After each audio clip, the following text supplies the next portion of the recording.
Imagine that you're playing against a black box soldier. You have 3 teammates by your side, a new player, a bad player, and a guy who doesn't even know how to press WASD. But that's alright, you're none of those things. You have thousands of hours in the game, and you're gonna be the lord and savior that saves the entirety of your team by killing this filthy soldier. You hit him with a fat pipe and boom! Your whopping 100 damage is done, and you're like, yes, if I hit one more pipe and he's gonna die. But then, things go south. The new player gets hit, the enemy soldier gets 20 more health, you try to act calm, yet you miss the second pipe. Through the knowledge you've gained on your second grade math lessons, you've concluded that you need to hit all of your remaining pipes to kill this one soldier. But then, your rocket jumps away. Just when you think you and your poor teammates are safe, you hear this. He blew his conch. He fucking uses his conch, quickly tears through your teammates with ease, gaining 60 plus health every time. You know that hitting him right now would be useless. If you damage him, he can simply regenerate health with the punching bags that your teammates are. If you put down stickies, the speed boost from the conch will help him rush you down. Standing here, I realize you were just like me, trying to make history.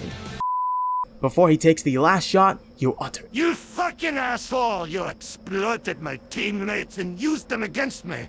They were just new players! How could you do this?" The enemy soldier replied.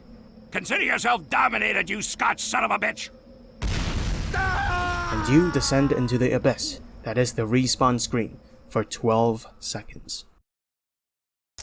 Before talking about why snowball weapons are horribly balanced, let me explain what they actually are. They are weapons that reward players for dealing damage or getting kills. Examples include the Diamondback, the Bazaar Bargain, the Frontier Justice, etc. Now, let's go back to the situation in the intro. From the enemy soldier's perspective, the black box is totally balanced. He first gets a clip size reduction, but then gets a health bonus whenever he deals damage. He's soul for a soul and perfectly balanced, right? However, from the demo man's perspective, this is pure unfiltered bullshit. Why? Let me tell you. In this game, you have teammates and they affect you a lot. If your teammates are bad, they can't help you push the cart, they can't cap the point, they can't protect you, and blah blah blah. Your teammates directly punish you, without any fault of your own. But that's okay, this is Team Fortress 2. This is a team game, which means, if you're a bad player in the team, you can still be carried if you have good teammates. So the pros and cons even out.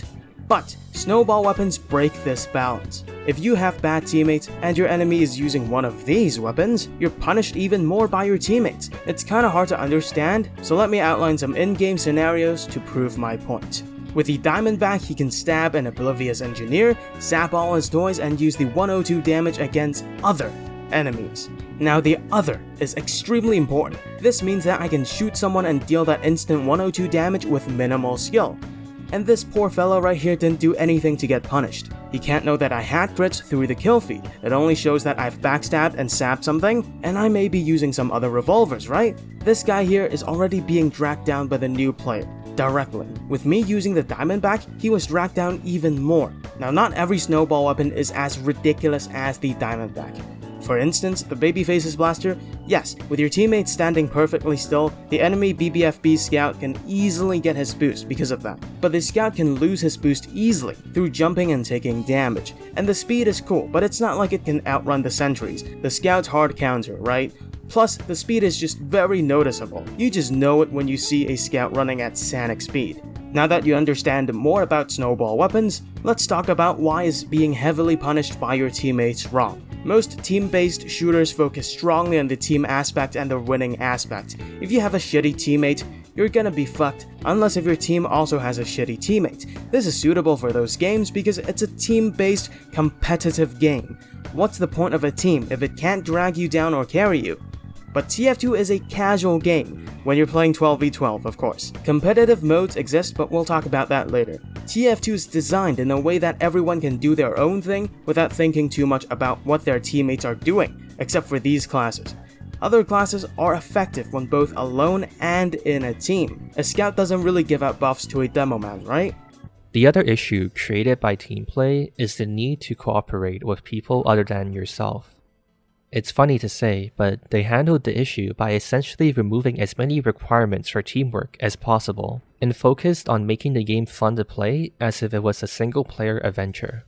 TF2 is designed as a single-player, multiplayer game, so it makes sense to not have a player suffer too much because of their teammates. A player should only be punished because of their own mistakes. But if snowball weapons are so OP, why is it allowed in comp? Well, some snowball weapons are actually banned, such as the Diamondback. The allowed ones aren't OP or powerful enough to be banned, and also, competitive is wildly different from casual. Comp is focused more on pursuing sweet victory through the power of friendship and teamwork. That's why in comp matches you see scouts protecting their medics, soldiers coordinating their bombs, and medics spamming binds whenever they uber. Casual focuses more on individual enjoyment rather than teamwork and victory. In addition, there are more good players in comp, so nobody really uses snowball weapons to exploit bad enemies, right? And in casual, there are heaps of bad players, so the effectiveness for snowball weapons skyrockets, and therefore they get used a lot in casual. With that being said, how to actually fix these snowball weapons. As the snowball weapons vary a ton, they should be balanced individually. For these two crit-orientated weapons, I think making the character's eyes glow like a demo knight when they have crits is a good idea. This can allow people to identify them easier. Now, I'm not going to talk about each and every snowball weapon because that would take too much time. The glowing eye idea is just good for 2 weapons only, and there are heaps of snowball weapons in the game, right? Hence, I'm just going to talk about these snowball weapons generally. They usually are weapons that have been in the game for a long time, and they're fundamentally unfun to play against because of their get kill, get buff mechanic. It is impossible to entirely remove the snowball nature of these weapons, as that would be too radical, and frankly, I think no one is really bothered enough in Valve to actually do that. So in conclusion, it is not feasible to fix these weapons entirely, and this is why they absolutely suck. Thanks for watching.